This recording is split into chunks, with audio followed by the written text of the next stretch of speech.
Bareilly Lok Sabha seat से बसपा प्रत्याशी master Chhotelal Gangwar का नामांकन पर्चा खारिज कर दिया गया है। वहीं आंवला लोकसभा सीट से बसपा उम्मीदवार सैयद आबिद रजा के नामांकन रद्द होने की बात सामने आ रही है। ऐसे में नामांकन पर्चा खारिज होने पर बसपा कार्यकर्ताओं में काफी रोष देखने को मिला। आंवला लोकसभा सीट से बसपा प्रत्याशी सैयद आबिद रजा का कहना है कि पार्टी ने उन्हें उम्मीदवार बनाया था, लेकिन सत्यवीर नाम के व्यक्ति ने बसपा के राष्ट्रीय अध्यक्ष मायावती के फर्जी साइन करके नामांकन के आखिरी दिन अपना पर्चा दाखिल कर दिया। वहीं अब अधिकारी उनके नामांकन को खारिज करने की बात कर रहे हैं। उन्होंने आगे बताया कि इस मामले को लेकर बसपा प्रमुख मायावती की ओर से जिला निर्वाचन अधिकारी को लेटर भी दिया गया, लेकिन अधिकारी लेटर देखने के लिए भी तैयार नहीं और निर्वाचन अधिकारी कहीं न कहीं दबाव में आकर काम कर रहे हैं। आबिद रजा ने बताया कि सत्यवीर कहीं न कहीं आंवला से सपा उम्मीदवार नीरज मौर्य से मिले हुए हैं और उन लोगों ने यह सारा खेल किया है जिससे मुस्लिम वोट पर डाका डालकर उन्हें हासिल कर सके। वहीं इस मामले को लेकर बसपा जिला अध्यक्ष राजीव सिंह के नेतृत्व में बसपा प्रत्याशी सैयद आबिद रजा, मंडल कोऑर्डिनेटर ब्रह्मस्वरूप सागर समेत अन्य पदाधिकारियों ने सत्यवीर के खिलाफ मुकदमा दर्ज कराने को लेकर पुलिस को तहरीर दी है। इसके अलावा मामले को लेकर बसपा पदाधिकारियों ने हाई कोर्ट जाने की भी बात कही।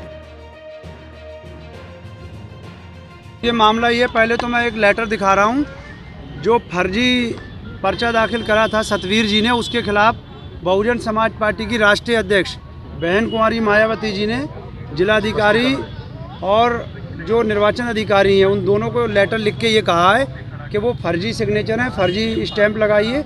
मेरे द्वारा या मेरे ऑफिस द्वारा कोई भी सिंबल जारी नहीं करा गया है। मैंने जिसको सिंबल जारी करा है वो सैयद आबिद अली हैं और वही हमारी पार्टी के अधिकृत प्रत्याशी हैं, इनको ही सिंबल दिया जाए। लेकिन निर्वाचन अधिकारी ने हमारी बिल्कुल बात नहीं सुनी। राष्ट्रीय अध्यक्ष के साइन लेटर पढ़ने को ही तैयार नहीं हुए।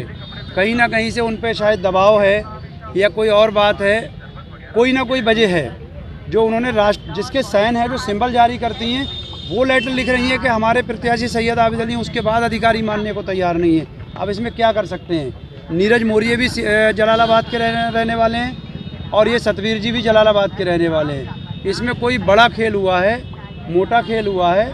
ये इनकी आप आईडी देख लीजिए सतवीर जी की। जब नीरज मौर्य जी का टिकट हुआ था, इन्होंने उनको बधाई भी दी है, उनके जन्मदिन पे भी बधाई दे रहे थे। ये नीरज मौर्य जी के चेले हैं सतवीर जी, और नीरज मौर्य जी ने मुस्लिम वोट पे डाका डालने के लिए, मुस्लिम वोट मुझको अपना नेता ना चुन ले, मुस्लिम वोट को रोकने के लिए इस तरह की साजिशन हरकत की है। लेकिन मेरा प्रशासन से अनुरोध था और मैंने ऑनलाइन शिकायत भी करी है।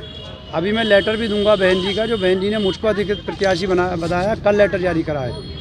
लेकिन निर्वाचन आयोग के जो जिले के अधिकारी हैं वो राष्ट्रीय अध्यक्ष जी का लेटर सुनने को, मानने को तैयार नहीं हैं।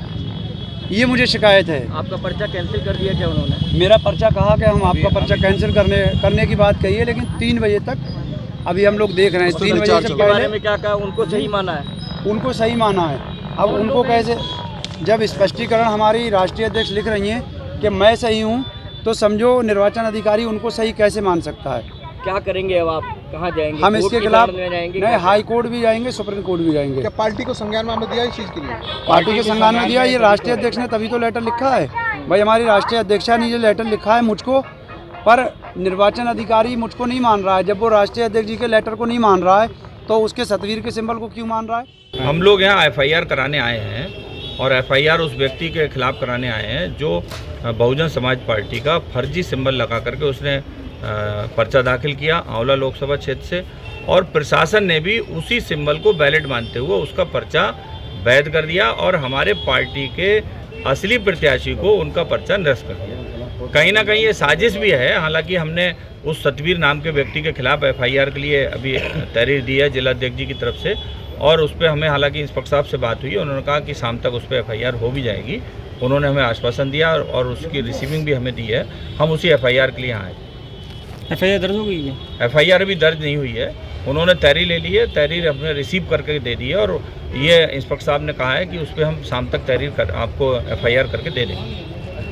चुनाव की क्या तैयारी है हमारी? चुनाव तो जब उन्होंने हमारे पर्चे निरस्त कर दिए, आंवला भी निरस्त कर दिया और बरेली भी निरस्त कर दिया। बरेली में भी हमारा प्रत्याशी हमारे छोटेलाल गंगवार जी, आप सब लोग जानते हैं, पूरा बरेली जानता है कि किस तरह से गंगवार वोटों में वोटों का बंटवारा हो रहा था और किस तरह से भारतीय जनता पार्टी के प्रत्याशी का विरोध हो रहा था। पूरी खींचतान मची हुई थी इस बीच बहुजन समाज पार्टी ने जो प्रत्याशी छोटेलाल गंगवार जी को दिया, वो पूरी तरह से उस वोटों को लेने का काम भी कर रहे थे, लोग उन्हें लड़ाने का काम भी कर रहे थे। आज उनका भी पर्चा निरस्त किया गया, जबकि कोई उसमें ऐसी कमी नहीं थी। कहीं ना कहीं कागजों को बदल करके कोई और काम करके उनका पर्चा भी निरस्त किया गया। भारतीय जनता पार्टी ने अपनी हार मानते हुए वो पर्चा निरस्त किया। हमारे छोटेलाल गंगवार जी शहर से लोकसभा प्रत्याशी हैं, पर्चा सब कुछ ठीक है। हम अंदर देख लें, धांधलेबाजी चली आ रही है, अन्य प्रत्याशियों की जो भी कमियां हैं वो पूरी करी जा रही हैं। बहुजन समाज पार्टी के जितने भी प्रत्याशी हैं उनकी ही कमियों पे खामियां करके पर्चा निरस्त किया जा रहा है। ये सत्ता का दबाव हमको अधिकारियों पर दिख रहा है। यदि कोई कॉलम कमी थी, हमारा सेकंड सेट जमा हुआ है, उसमें हमने उसमें पूरी करी है। तो आपका बरेली और आंवला दोनों जगह का निरस्त कर दिया गया था। आंवला का भी विचाराधीन है, उसमें चर्चा चल रही है। लखनऊ से आयोग से तो क्या बरेली का निरस्त कर दिया गया है? हाँ, बरेली का निरस्त कर दिया गया है सरकार के दबाव में। आप लोग अब क्या करेंगे, अगला स्टेप क्या होगा? अब हम उच्च पदाधिकारी की संज्ञान में डाल दिया है मामला, जो भी दिशा निर्देश होगा उस पर आगे कार्रवाई करेंगे। क्या कमी बता के निरस्त किया गया है? अब ये कार्रवाई अभी बताई नहीं गई है, फिलहाल ये संज्ञान में डाल दिया, आपका पर्चा निरस्त कर दिया गया। आधे घंटे में आपको कॉपी मिल जाएगी।